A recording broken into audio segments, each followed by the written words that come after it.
What's up guys, I'm Phoenix Master 1 and welcome back for some more Fire Emblem Heroes, and today I'm going to be discussing the update that we're going to be getting in September. I'll be discussing and giving my thoughts on the weapon refines, the ephemera units, and also the remixes that we're going to be getting.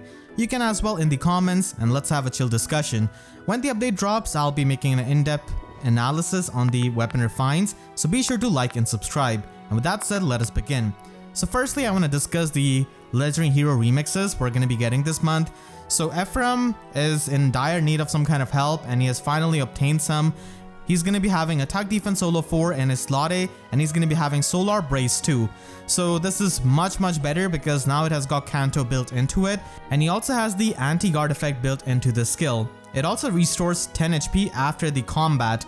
So that's pretty good for self-sufficiency, and it's going to be really amazing for Arena. He doesn't really have to run healing specials, as he can just heal up using this slot B skill. And anti-guard is really good because skills like Crafty Fighter, Special Fighter, all of those things are really common. And Kanto allows him to have good mobility and makes him a pretty strong Gale Force unit.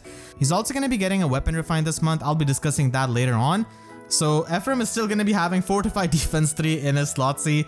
They should have given him at least like Rouse Attack Defense or maybe like Attack Defense Menace. Kind of funny to see Fortified Defense 3 still available on him. So he has definitely got a pretty good skill in this Solar Brace 2. It's really hard though compared to, you know, Moonlight Bangle of Brave Erica. Then we move on to Hector. So Hector isn't really going to be getting the weapon refine this month, but he does get the remix. He's going to be having Crafty Fighter 3 over his Vengeful Fighter, and this is really good because now we have Steady Breath Sacred Seal, so you can use that for the special acceleration, and you can run Crafty Fighter to get the guard effect, which is extremely useful for a tank like him. And then he has got Ostia's Pulse too. So this is a much more improved Ostia Pulse, and it's actually really strong. So at start of turn, it gives +6 defense and resistance to Hector and his allies for 1 turn. And also, if any unit has got their special cooldown count at maximum, then it grants them -1 special cooldown. So it basically is like a tactics time pulse. Again, the effect of this skill is only going to be granted if you have got the tactic condition met. So you cannot have like 3 cavalry units and expect this effect to be activated. So you need to fulfill the tactic condition just like before you had to for Ostia's Pulse. They do mention that all of the effects are only granted when the tactic condition is met. So this allows you to basically have a tactic time pulse, and this is really good because this works every single turn. So not only is going to be buffing up the allies and himself, but also giving them the special cooldown, which will be stacking up with their time pulse, their quicken pulse, and all of those sort of things. So that allows you to have pre-charged specials, which you couldn't really before. I can definitely see this being really useful in Arena, where you could just have a 1-turn special that you can retaliate back with. And you can even have like pre-charged Ruptured Sky on units who do not even have a -1 special cooldown weapon. So Ostia's Pulse 2 is really good as a tactics time pulse, and also is going to be giving defense and resistance tactic in a sense. So really solid upgrade for legendary Hector here. Still, he's going to be waiting for his weapon refine, which he's not going to be getting this month. So they've also listed all of the older legendary units which are going to be getting the remixes.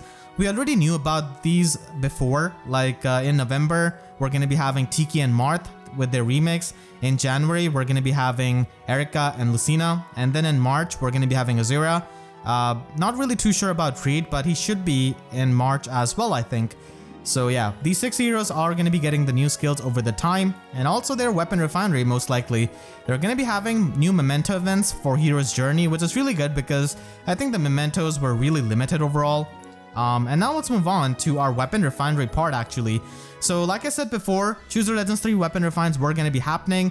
They always happen in September each year, and they have been happening since 2 years. So again, they're going to repeat that pattern, and this time we've got Brave Alm finally getting his weapon refine.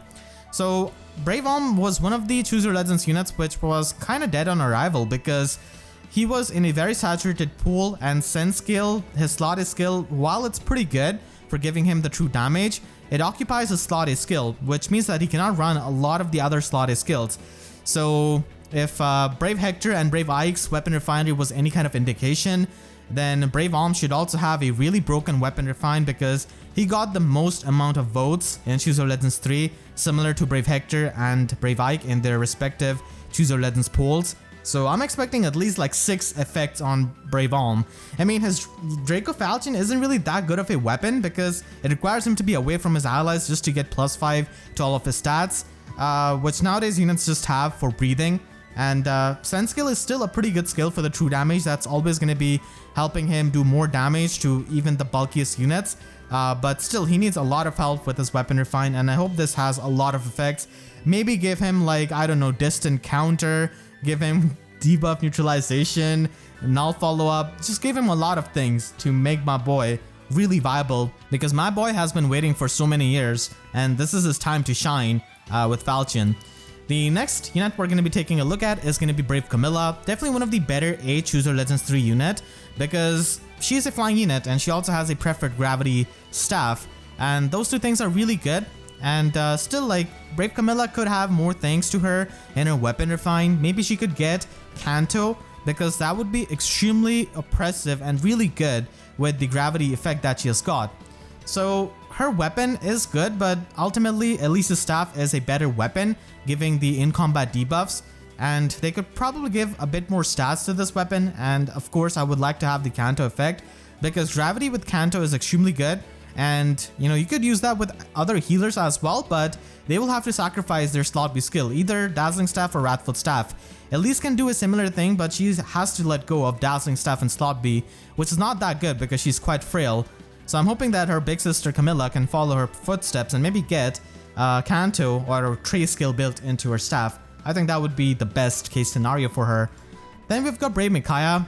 I'm gonna be honest, I'm a big Micaiah fan, but Brave Micaiah is like the worst performing Micaiah compared to all of them.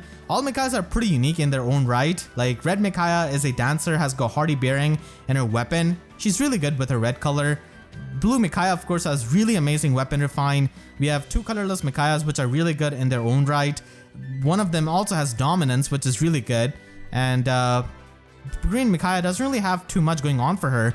She does have this kind of weapon, which was similar to Saizo's Star, and it gives her stats depending on the debuffs on the opponent. And that does synergize well with Yuna's Whispers, but she needs a lot more. So maybe she could get the Broadly Fan effect on her weapon, or even like Plagian effect. Those are usually the 2 effects which are really common with units who have weapons with debuffs, so I'm hoping it could be something like that. But the thing is that even this green color doesn't really let Micaiah do damage to the best blue tank in the game, which is Brave Hector, who does neutralize any kind of debuffs on himself with Malted Weapon Refine. So maybe if they are feeling good, they could give Brave Micaiah something that can let her do at least significant amount of damage to Brave Hector, because she doesn't get the effective damage against him. So that's my expectation out of Brave Micaiah. I've used her so much, honestly, over the years in Aether raids, but I've seen her fallen off. Honestly, green color is not the best for tanking in general, and blue Micaiah is just, you know, much easier to build and is so much better because she can have null counter disrupt, which Brave Micaiah cannot have because of being a flying unit. Then we move on to the final unit of this batch, Legendary Eliwood. Of course, it's really hard to be a Lance Cavalier after Brave Erica, I feel like, because she's just so busted. But Brave Eliwood could maybe have his niche because he does have the Beast effective and Dragon effective weapon. So maybe if they could give him null follow up, you can run Windsweep and make him into a pretty nice Fallen Edelgard check. That's pretty much my expectation out of him.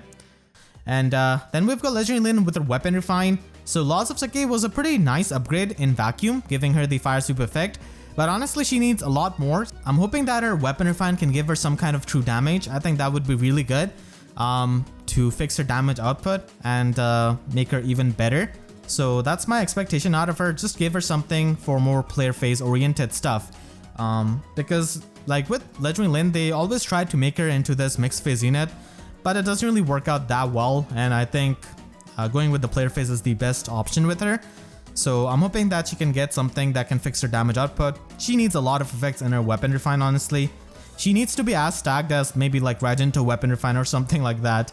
And then we have got male Kana getting a Weapon Refine. So this could be a case of female Morgan versus male Morgan, where female Morgan got a Weapon Refine really early on, but it wasn't really all that good. And male Morgan recently got a Weapon Refine, which is just extremely good for a demote unit, and it's much better than female Morgan. So maybe male Kana could have a Weapon Refine that's much better than female Kana. Female Kana's Weapon Refine is alright, it's nothing really too impressive. It just has like low attack speed built into it. So hoping that male Kana could get something even better than that. And then we also have the Flame Segment Weapon Refine, which normal Ephraim is also going to be getting along with Legendary Ephraim, which is much needed for this Infantry Ephraim because he's been long outclassed as a Lance Infantry unit, and his original Weapon Refine was one of the first ones, so it has aged terribly. So hoping that Flame Segment can also do something for our Infantry Ephraim, and he's probably going to get a resplendent version down the line, so this could be really helpful.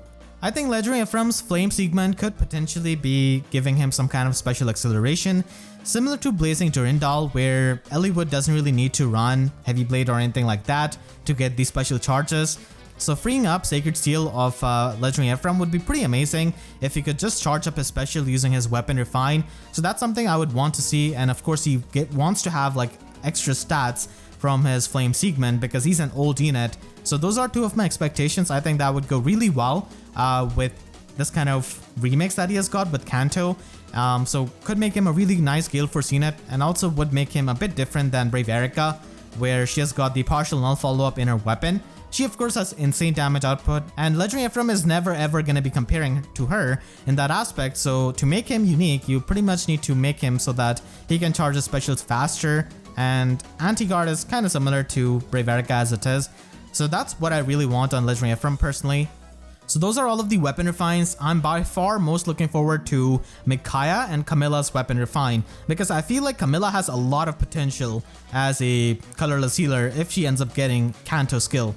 Brave Micaiah could also get some busted effects, which could go really well with her weapon if they just go in all with the debuffs and stuff. And let's move on to the Ephemera units and let's discuss about them. So we're going to be getting Flora as the 5-star Ephemera this month, and we can basically inherit Attack Res Solo from her and also Quick Repose 3 at the same time. But if you want, you could also inherit Attack Res Solo from her and then maybe inherit the Tier 4 version from someone like Legendary Lilina and also inherit Pulse Smoke 3 along with it. So that's an option if you want to inherit the Tier 4 version of Attack Res Solo. And she did get a recent weapon refine, it's pretty good, so that can also serve as a merge for the people who really like using Flora. Dancer Nephne is also going to be in it, and she has got Fiddlestick Bow, which is pretty unique as a close guard bow, so it's nice for skill inheritance on a support bow unit. Speed Tactic is still the rare tactic skill even now compared to the other tactic skills, because it's only available on your heir who's present in the Grail pool, and that too is only available at 5-star rarity. Summer Loot did have this at 4-star, but she's a seasonal unit and you cannot get her like all the time compared to the other tactic skill fodders. So Speed Tactic can definitely be pretty useful. Spring Saleh is also going to be there, and he does provide you with Springy Axe. Unfortunately for the Rouse attack resistance, you'll have to upgrade him. So he's pretty similar to Pelagian Male Chris, essentially a side grade to him. And then we've got Noel. So for the people who are trying to make him as a merge project, this could be really helpful. And he just provides you with the Foxstone mainly. Speed Ploy is not really that good in this day and age, but still I guess it could be useful on some budget builds. We're also going to be getting Norn, and I think most people are going to be getting her because she's got Reposition and also Speed Defense Link. So that's extremely good as a fodder, and she's a very popular merge project from the free-to-play pool. We've also got Soth with Life and Death, and he also did get a weapon refine recently, so can be good both as a fodder and as a merge project. And finally we've got Matilda, who doesn't really have anything too good, just has Hun Attack 3 and Rider's Bane, and that's pretty much it. Most people are not going to be getting her. So from this Ephemera pool, I feel like getting Flora, Spring Saleh, and Norn is going to be pretty good. Flora, because down the line, if you are ever trying to inherit Attack Res Solo 4, you could inherit another skill from that fodder unit. So having the tier 3 version from her is pretty good, and she also has Quick Repose 3. And let's move on to the other changes, which are pretty small in comparison. Ether Rates is going to be having Catapult available to level 9. We're also going to be getting some new songs in Sephron's Sorrow and also Combat Preparation from Binding Blade. Mjolnir Strike structure, nobody really cares because Mjolnir Strike is pretty easy as a game mode. And we're also going to be having Summer Norn and Arete in the Grail section. And they're going to be making some, fixes to Ginunga Gap and also Mermaid Bow. They did mention these a while back, the problem with these things. They are still this still took quite a bit of time to fix them, so they're finally going to be fixed. So that is going to be the update, really huge update because Choose Your Legends refines finally, and Legendary Lin and Ephraim also getting their refines. and yeah, remixes as well. So let me know what you think about this update in the comment section down below. I'll be eager to hear that. And I hope you all enjoyed this video. If you did, then please be sure to leave a like and a comment. And if you really enjoyed the video, then you can always support me directly by becoming a member of my channel or by using super thanks. I want to thank all of my YouTube members for their constant support. And if you enjoyed this video, then make sure to subscribe for more. And also make sure to hit the notification bell, because YouTube sub boxes are about as functional as Fortified Defense 3 on Legendary Ephraim. So that's it, I'll see you guys next time. Thank you so much for watching and have a great day.